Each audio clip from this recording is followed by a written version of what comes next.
नमस्कार, मैं अजीत भारती।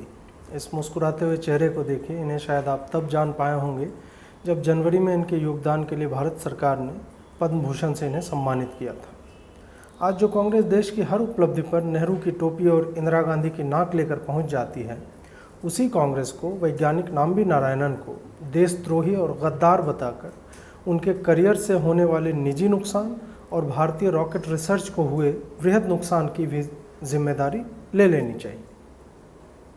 अब मैं आपको इनके जीवन के उस हिस्से के बारे में बताने जा रहा हूं जहां सरकार, पुलिस, CIA और विदेशी दबाव ने एक साथ होकर इनकी प्रतिभा का गला घोंटने की पूरी कोशिश की।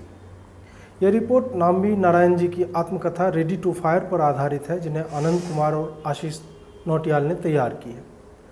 नारायणन की इस कहानी में सेक्स है, पैसा है, राजनीतिक साजिश है, देशद्रोह की बात है और अंततः एक वैज्ञानिक की जीत है जिसे आगे बढ़ने से रोकने के लिए केरल सरकार और आला अधिकारियों ने लंबी साजिश रची थी। GSLV Mk2 की एक बेहद निराश करने वाली इस तस्वीर को देखिए। यह अप्रैल 15, 2010 को बंगाल की खाड़ी में दुर्घटनाग्रस्त हो गई थी। इस घटना में प्रमुख निराशा का कारण स्वदेशी क्रायोजेनिक रॉकेट इंजन की विफलता थी। यह एक ऐसा रॉकेट इंजन होता है जो भारी से भारी उपग्रहों को कक्षा में ले जाने में सक्षम होता है। क्रायोजेनिक इंजन में महारत हासिल करना भारत के लिए दुनिया के उन चंद राष्ट्रों के साथ खड़े होने जैसा था जिनमें से अधिकांश ने हमें हमेशा दबाने की कोशिश की है। अंततः जनवरी 5, 2014 को भारत ने अंतरिक्ष में लंबी छलांग लगाकर नया इतिहास रखा, जब स्वदेशी क्रायोजेनिक इंजन के बूते रॉकेट को अंतरिक्ष में भेजने का परीक्षण पूरी तरह से सफल हुआ था। लेकिन इस लंबी छलांग के पीछे असल में जो व्यक्ति था, उसका उल्लेख उस समय के खबरों में कहीं भी नहीं हुआ। उस वैज्ञानिक का नाम है प्रोफेसर नम्बी नारायणन। सबसे पहले 1970 में तरल ईंधन रॉकेट तकनीक लाने वाले वैज्ञानिक रहे नाम्बी नारायणन 1994 में इसरो के क्रायोजेनिक विभाग के वरिष्ठ अधिकारी थे। अब शुरू होती है कहानी जिसमें आप देखेंगे कि किस तरह से उन्हें फंसाया गया था। बात लगभग 1995 के दौर की है। सत्ता की कुर्सी को लेकर केरल की कांग्रेस में भीतरी घमासान चल रहा था। उस दौर में मुख्यमंत्री के करुणाकरन के सुपुत्र ने अपने पिता के गुट के कुछ कांग्रेसी नेताओं का अपमान कर दिया था और विरोधी गुट के AK एंटनी इसका फ़ायदा उठाते हुए खुद मुख्यमंत्री बनना चाहते थे। एंटनी के करीबी थे ओमन चांडी, जो उस समय करुणाकरन के मंत्रालय में वित्त मंत्री थे। करुणाकरन की खास बात यह थी कि उनकी पुलिस विभाग में अच्छी खासी पहुंच थी और बड़ा रसूख था। रमन श्रीवास्तव IG थे। उनके जैसे अफसर उनके काफ़ी करीबी हुआ करते थे, पर अफसोस अच्छे से अच्छे लोगों के विरोधी तो होते ही हैं। और उस समय के एक DIG CV मैथ्यूज, जो ओमन चांडी के करीबी थे, उनकी रमन श्रीवास्तव से पटती नहीं थी। मैथ्यूज को पता था कि रमन श्रीवास्तव के रहते वो DGP नहीं बन सकते, तो करुणाकरन को सिंहासन से उखाड़ फेंकने की योजना बनी। इसी दौर में वहाँ IB के एडिशनल डायरेक्टर रतन सहगल थे, जिन्हें बाद में CIA का एजेंट पाए जाने और इसरो के क्रायोजेनिक इंजन प्रोग्राम को बर्बाद करने की उनकी साजिशों का भंडाफोड़ होने पर उन्हें IB से बाहर निकाल दिया गया था। रतन सहगल के सहयोगी थे RB श्रीकुमार, जो पहले से एंटनी गुट के करीबी थे और करुणाकरन सरकार को गिराने की साजिश में भी शामिल थे। मालदीव की मरियम रशीदा इसी वक्त अपना वीज़ा बढ़वाने सीनियर इंस्पेक्टर विजयन के पास पहुंची। मौके का फ़ायदा उठाकर विजयन ने बदले में उनके सामने कुछ अनुचित मांगें रखी। फलस्वरूप रशीदा ने विजयन को झिड़का ही नहीं, बल्कि IG से उनकी शिकायत करने पहुंच गई। इतने ढेर सारे नाम सुनने पर शायद आपको RB श्रीकुमार का नाम थोड़ा जाना पहचाना लग रहा होगा। ये वही हैं जिन्होंने बाद में मोदी पर 2002 के दंगों का फर्जी आरोप लगाया था। आजकल ये आपको आम आदमी पार्टी की टोपी लगाए हुए जहाँ तहाँ दिख जाएंगे। इतने लोगों के साथ आ जाने पर यह तो तय हो गया था कि मालदीव की कुछ औरतों, एक IPS अफसर और कुछ इसरो के वैज्ञानिकों की कीमत पर जाल जो है बुना जा सकता है। अमेरिका भारत को क्रायोजेनिक तकनीक देने से मना कर चुका था और रूस से भी अब कोई उम्मीद नहीं थी, क्योंकि अमेरिका ने रूस पर भी दबाव बनाया था।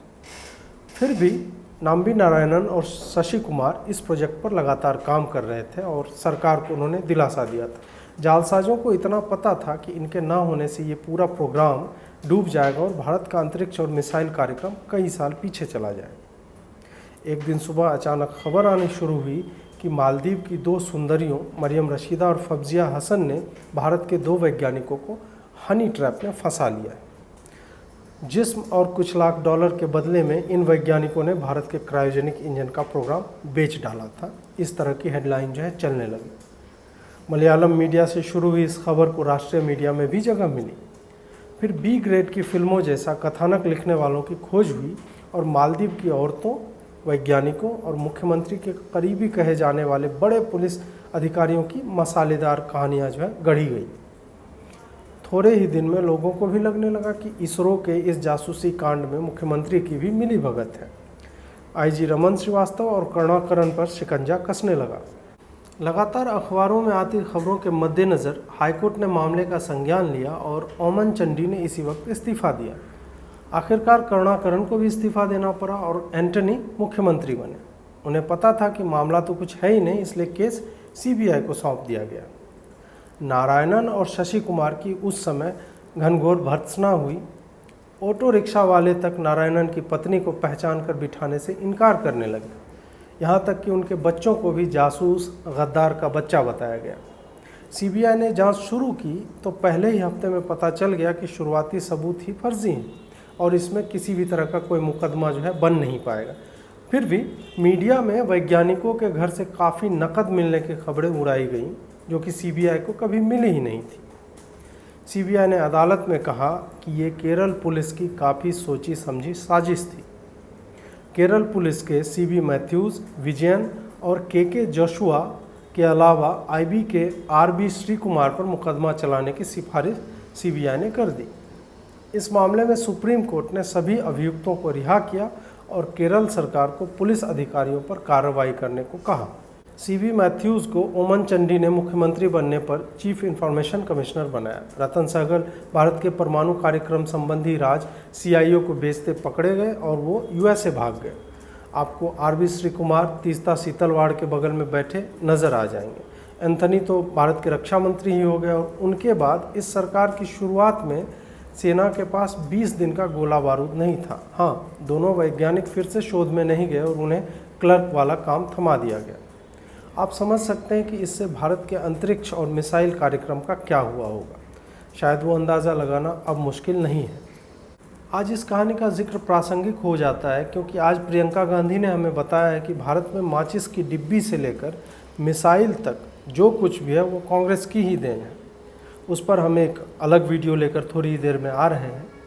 अंत में आनंद कुमार और आशीष नौटियाल को दोबारा धन्यवाद जिन्होंने इस रिपोर्ट को लिखा है। जुड़े रहिए, आगे बढ़ाते रहिए ऐसी कहानियों को, ताकि लोगों को पता चले कि नेहरू की मौत के बाद बने इसरो को भी नेहरू ने ही बनाया और 1971 की जीत इंदिरा की वजह से हुई, क्योंकि बॉर्डर पर वो स्वयं ग्रेनेड लॉन्चर लेकर गई थी। परंतु Balakot air strike, surgical strike या मिशन शक्ति के लिए मोदी को क्रेडिट देना जो है वो पाप है। नमस्कार।